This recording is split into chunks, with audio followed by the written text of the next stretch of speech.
Hello everyone, welcome to my channel. आज मैं आपके लिए एक यही टॉपिक लेके आई हूँ, इसी के आगे से हम कंटिन्यू करेंगे।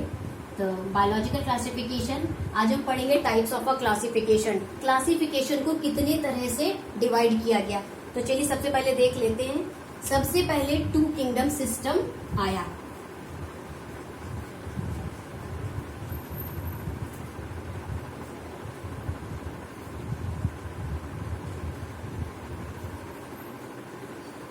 देखो, सबसे पहले दो तरह के सिस्टम आए। एरिस्टोटल ने क्या किया, इसको दो तरह से डिवाइड किया। एक तो प्लांट को और दूसरे एनिमल्स को। मतलब जितने भी प्लांट स्पीशीज होंगी सब प्लांट्स में आ गई, और जितने भी एनिमल स्पीशीज थी वो क्या हो गई, सब एनिमल स्पीशीज में आ गई। क्योंकि पहले एरिस्टोटल को ये बात नहीं मालूम थी कि एनिमल्स में भी डिफरेंशिएट किए जाएंगे। यूनिसेलुलर्स, मल्टीसेलुलर्स के बेस पे, प्रोकैरियोट्स और यूकैरियोट्स के बेस पे क्या किया जाएगा, डिफरेंशिएट किया जाएगा। पर एरिस्टोटल को ये जानकारी नहीं थी, इसलिए सारी स्पीशीज को क्या कर दिया गया, जो एनिमल स्पीशीज थी उनको एनिमेलिया में रख दिया गया, और जितने भी प्लांट स्पीशीज थे उनको कहाँ रख दिया गया, प्लांट में। अगर हम क्लासिफिकेशन की बात करें तो डिफरेंट टाइप्स के साइंटिस्ट ने अपनी अपनी क्या की, अपनी अपनी स्टडी की, और अपनी अपनी स्टडी के हिसाब से क्या किया गया, अपने अपने मत इन्होंने रखे। तो सबसे पहले बात करते हैं टाइप्स ऑफ अ क्लासिफिकेशन में टू किंगडम ऑफ सिस्टम। सबसे पहले टू किंगडम ऑफ सिस्टम मैंने अभी आपको डिफाइन किया है कि टू किंगडम ऑफ सिस्टम कौन लाए थे, एरिस्टोटल लाए थे। सबसे पहले वैज्ञानिक जो थे एरिस्टोटल, इन्होंने क्या किया, एनिमल और प्लांट में इसको डिफरेंशिएट कर दिया। क्योंकि सारे एनिमल्स को एनिमेलिया में और सारे प्लांट को प्लांटी में रख दिया। फिर आया थ्री किंगडम ऑफ सिस्टम। तीन तरह का, मतलब तीन प्रकार का किंगडम क्या किया गया, सिस्टम बनाया गया। किसने बनाया था, अर्नेस्ट हैकेल ने बनाया था। कि कब बनाया था, 1866 में। ये सारे क्वेश्चन आपसे पूछे जा सकते हैं, मोस्ट इम्पोर्टेंट पॉइंट्स। तो इन्होंने क्या, अर्नेस्ट हैकेल जब आए तो इन्होंने क्या किया, इन्होंने अपनी खोज की और इन्होंने इसको तीन भाग में बांट दिया, प्रोटिस्टा, प्लांटी और एनिमेलिया। प्रोटिस्टा में कौन से आते हैं, देखिए अगर इसकी हम बात करें एरिस्टोटल की, तो इसमें नहीं मालूम था, इसमें जो भी जितने भी एनिमल्स जो थे वो एनिमेलिया में जो रखे गए थे, जितने भी प्लांटी थे वो प्लांटी में रखे गए थे। और उसमें ये नहीं पता था कि कितने यूनिसेलुलर होंगे, कितने मल्टीसेलुलर होंगे, कितने प्रोकैरियोट्स होंगे, कितने यूकैरियोट्स होंगे। ठीक है, तो ये सारी जानकारी एरिस्टोटल को नहीं थी। लेकिन जब अर्नेस्ट हैकेल आए तब इन्होंने क्या किया, इसको थ्री किंगडम सिस्टम में डिवाइड कर दिया, प्रोटिस्टा, प्लांटी और एनिमेलिया। प्लांटी और एनिमेलिया तो एज इट इज वैसा ही रहा जैसे एरिस्टोटल के टाइम पर था। लेकिन जो प्रोटिस्टा था, मतलब जो प्रोटिस्ट हैं, इनमें प्रोटोजोन्स एनिमल्स आते हैं। ये कैसे होंगे, यूनिसेलुलर एनिमल। ये अर्नेस्ट हैकेल ने बताया कि जो प्रोटिस्टा है वो यूनिसेलुलर एनिमल होंगे। और कौन कौन से होंगे, आपके यूग्लिना, अमीबा, पैरामीशियम, पैलेटिडियम, ओपिलिनियम। तो for a different types of example. And next बात करते हैं फोर्थ। फिर क्या आया, धीरे धीरे चौथा क्लासिफिकेशन हुआ। किसने किया, कोपलैंड नामक साइंटिस्ट ने किया। कब किया, 1956 में, 1956 में किया था कोपलैंड ने। इन्होंने क्या किया, जब इन्होंने चौथा किंगडम सिस्टम बनाया तो उसमें चार तरह के स्पीशीज को रखा। कौन थे, पहले मोनेरन्स थे। मोनेरन्स क्या होते हैं, अभी मैं आपको डिटेल दूंगी। देखिए मोनेरन्स जो होते हैं वो सबसे छोटे एनिमल्स होते हैं, जैसे कि बैक्टीरिया, वायरस, इस तरह के, साइनोबैक्टर, ये सारे हो गए आपके मोनेरन्स। फॉर एग्जाम्पल प्रोटिस्टा में अभी मैंने आपको एग्जाम्पल दिया है, unicellular organism is Euglena, amoeba. Plantae और एनिमेलिया एज इट इज ऐसे रहे जैसे एरिस्टोटल के टाइम पे थे। तो ये था आपका क्या, four type of a system. सबसे लास्ट में आया fifth type of a system. किसने दिया, आर.एच. वेक्टर ने। कब दिया, 1969 में। हाँ, 1969 में दिया था। वही जो फाइव किंगडम सिस्टम चला वही आज तक क्या है, चल रहा है। आप चाहे पिछली मतलब एशियन बायोलॉजी में देख लीजिए या मॉडर्न बायोलॉजी में देख लीजिए, आपको क्या मिलेगा, फाइव किंगडम ऑफ सिस्टम मिलेगा। इसको आर.एच. वेक्टर ने दिया था। कब दिया था, 1969 में। चलिए इसको डिफाइन कर लेते हैं। ये फोर्थ सिस्टम हो गया। अब लास्ट बचेगा फिफ्थ।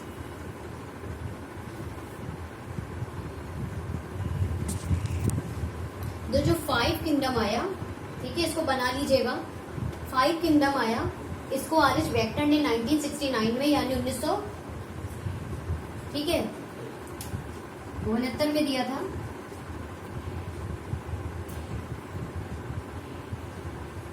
तो सबसे पहले इन्होंने क्या किया, मोनेरा में बांटा। मैंने भी बताया है आपको कि मोनेरन्स क्या होते हैं। मोनेरन्स आपके बैक्टीरिया हो गए, आपके वायरसेस हो गए, आपके ब्लू ग्रीन एल्गी हो गई, साइनोबैक्टर्स हो गए, ये सारे आपके क्या हो गए, मोनेरन्स हो गए। अगर हम इन मोनेरन्स की बात करें तो ये कैसे होंगे, यूनिसेलुलर होंगे, ठीक, यूनिसेलुलर होंगे। And next point is the most important points of a monerans is called as prokaryotes. कैसे होंगे, चलिए प्रोकैरियोट्स क्या होते हैं मैं आपको बता देती हूँ। प्रोकैरियोट्स की अगर बात करें तो प्रोकैरियोट्स जिसमें डीएनए पूरा वेल डेवलप ना हो, cell organism completely well develop ना हो, is called as prokaryote. This prokaryotes is not a well developed of a genetic material and cell organism. Clear? लेकिन इसमें क्या होते हैं, जैसे कि बैक्टीरिया, फॉर एग्जाम्पल देखिए यहाँ डायग्राम बना हुआ है। बैक्टीरिया में क्या होता है, सेलुलर डीएनए होता है, कहाँ, बैक्टीरिया की सेल्स के साइटोप्लाज्म में। मतलब एक इसमें किसी भी तरह का क्या है, किसी भी तरह का कैविटी के अंदर नहीं है, लाइनर खुला हुआ पड़ा रहता है, एकदम साइटोप्लाज्म में खुला हुआ लाइनर डीएनए पड़ा रहता है, ठीक। यहाँ पर प्रेजेंट होता है प्लाज्मिड, ये जो आप देख रहे हैं इसको हम प्लाज्मिड बोलते हैं, ठीक। क्या बोलेंगे, प्लाज्मिड बोलेंगे। पीछे की तरफ इनमें क्या निकली होती है, टेल निकली होती है with the help of a locomotion of bacteria. तो इसमें क्या है कि जो लाइनर डीएनए होता है, जब प्लाज्मिड बैक्टीरिया का रिप्लिकेट कर रहा होता है, मतलब एक से कई बैक्टीरिया बना रहा होगा तो उसको हम बोलेंगे रिप्लिकेशन, ठीक। एक से अधिक बैक्टीरिया बनाने की अभिक्रिया को रिप्लिकेशन बोलेंगे। किसकी हेल्प से, with the help of a plasmid, with the help of a plasmid replication, sorry replication of plasmid with the help of, with the help of liner DNA. कहने का मतलब है जब प्लाज्मिड डिवाइड हो रहा होता है बैक्टीरिया के रेप्लिकेशन के लिए, तो जो लाइनर डीएनए जो साइटोप्लाज्म में खुला पड़ा रहता है वो क्या करता है, डिवाइड होकर के न्यूट्रिशन देने का काम करता है, और प्लाज्मिड क्या करेगा, बैक्टीरिया को एक से अधिक संख्या में बनाने का काम करेगा। नेक्स्ट आ जाओ आपका, तो ये आपके कैसे हो गए, मोनेरन्स हो गए। नेक्स्ट आपका प्रोटिस्टा, ये है आपका बना है paramecium. Paramecium for example of protista. इसमें क्या होते हैं, इसमें उन्हीं के सेल ऑर्गेनिज्म प्रेजेंट्स होते हैं। तो ये कैसे हो जाएंगे, यूनिसेलुलर,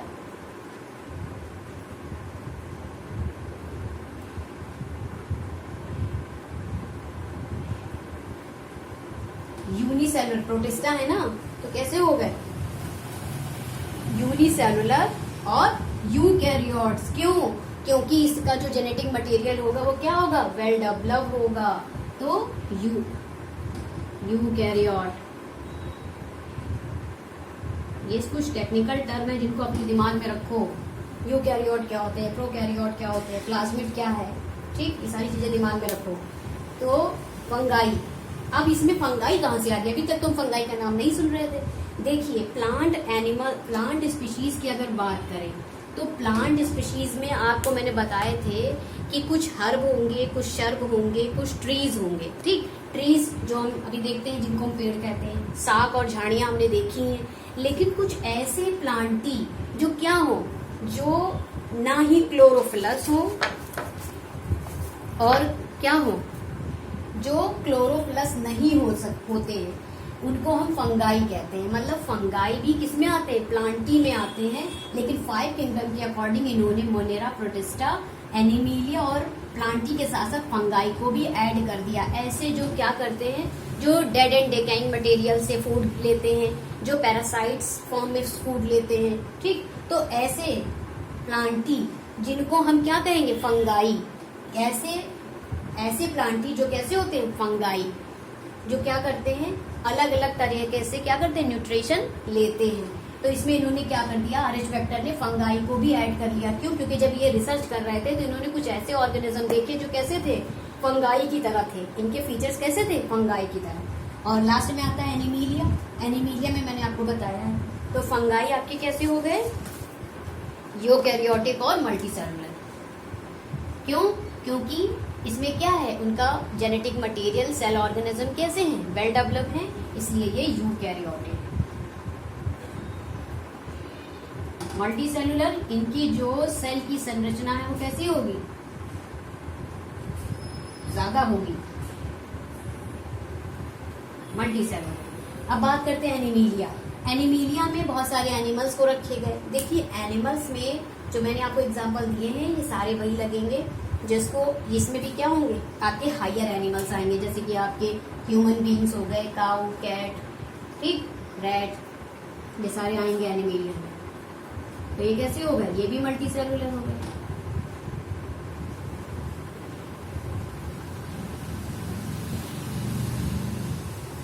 और कैसे हो गए, यूकैरियोट हो गए।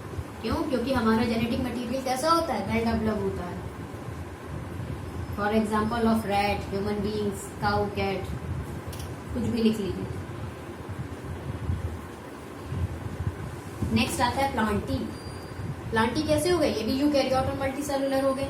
किसमें, हायर बेस्ड पे। जैसे कि आपके कौन से हो गए हायर बेस्ड पे, आपके टेरिडोफाइट्स, आपके ब्रायोफाइट्स, जिम्नोस्पर्म, एंजियोस्पर्म्स, ये सारे हो गए आपके प्लांटी। और इसमें किसको ऐड कर दिया गया, फंगाई को भी ऐड कर दिया गया। क्यों? क्योंकि ये क्या है, ये भी एक तरह के प्लांटी ही हैं। देखिए कुछ ऐसे फंगाई हैं जो एनिमल की तरह बिहेव करते हैं, ठीक, behave as animals and this some features is include of plantae. कुछ ऐसे फीचर्स जिनको प्लांटी में इंक्लूड किए गए हैं, ऐसे फीचर्स जो प्लांट जैसे हैं, जैसे कि फिनोटिपिक आपको प्लांटी जैसे दिखेंगे बट उनका बिहेवियर कैसा होगा, एनिमल जैसा होगा। तो ये कैसे हो गए, ये कुछ आपस में एक दूसरे से थोड़ा सा सिमिलर हो गए उनके फीचर्स के बेस के आधार पर। तो यहाँ पर लिख दीजिए higher plantae. Plantae pteridophytes, gymnosperm, angiosperm, bryophytes, आपके एल्गी हो गए, ये सब किस क्या होते हैं, ये सब प्लांटी तो हैं। तो फॉर एग्जाम्पल लिख लीजिए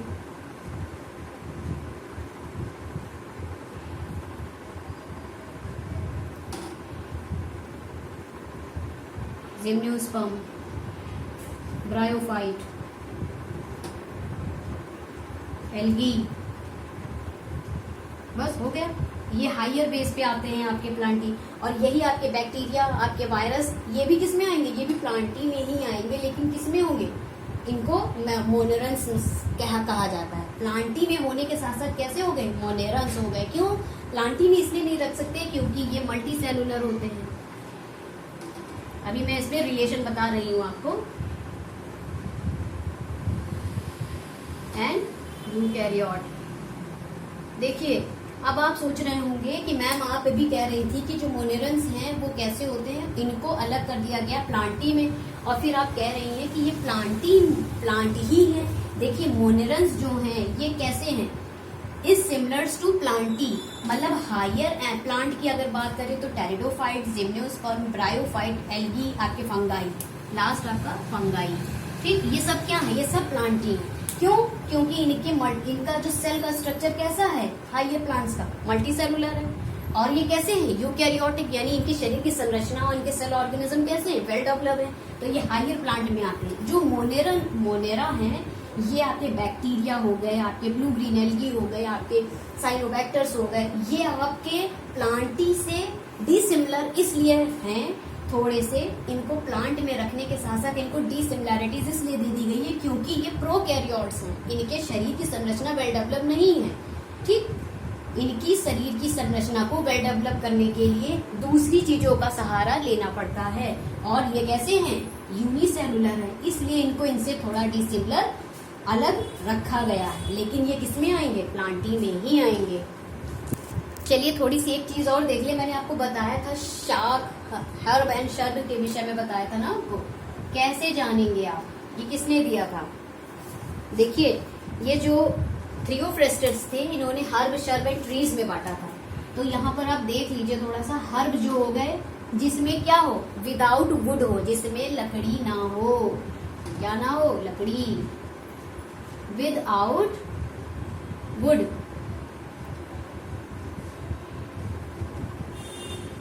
तो थ्रियोफ्रेस्टस ने क्या किया था, प्लांटी को हर्ब, शर्ब और ट्रीज में बांटा था। तो विदाउट वुड, जिसमें लकड़ी ना हो, उसको हम हर्ब बोलेंगे। जैसे कि आपके मटर के पौधे हो गए, आपके सरसों हो गए, क्रूसीफेरी जिसमें आती है, ठीक, ब्रेसिका कंपेस्ट्रिस जिसे बोलते हैं, जिसका बॉटिकल नेम है। अब आप शर्ब, जिसको हम झाड़ियां कहते हैं, जैसे कि आपकी तुलसी हो गई, आपकी गुड़हल हो गए, आपके गुलाब हो गए, या कैसी हो गई, ये आपकी झाड़ियां हो गई, तो शर्ब में आ गई। ट्रीज जैसे ये आम, पीपल, बरगद, नीम, ये आपके क्या हो गए, ट्रीज हो गए। तो थियोफ्रेस्टस ने प्लांट्स को हर्ब, शर्ब और ट्रीज में बांटा था, और इसके एग्जाम्पल आपको ये लिखे हुए हैं, तो आप चाहें तो लिख सकते हैं इसको, ये इसके एग्जाम्पल है। तो ये आपका क्या हो गया, किंगडम जो हो गया, क्लासिफिकेशन जो हो गया, जो आपकी टेक्सोनॉमी हो गई, ये कंप्लीट हो गई है। आगे हम पढ़ेंगे, इसके आगे हम 1 बाय 1 करके जर्नल कैरेक्टर्स पढ़ेंगे। सबसे पहले हम मोनेरा का पढ़ेंगे, फिर प्रोटिस्टा का पढ़ेंगे, फिर फंगाई का पढ़ेंगे, फिर एनिमल का पढ़ेंगे, फिर प्लांटी का पढ़ेंगे। तो 1 बाय 1 करके पढ़ेंगे। तो ये टॉपिक आधा, मतलब 1/4 भाग आपका फिनिश हो गया।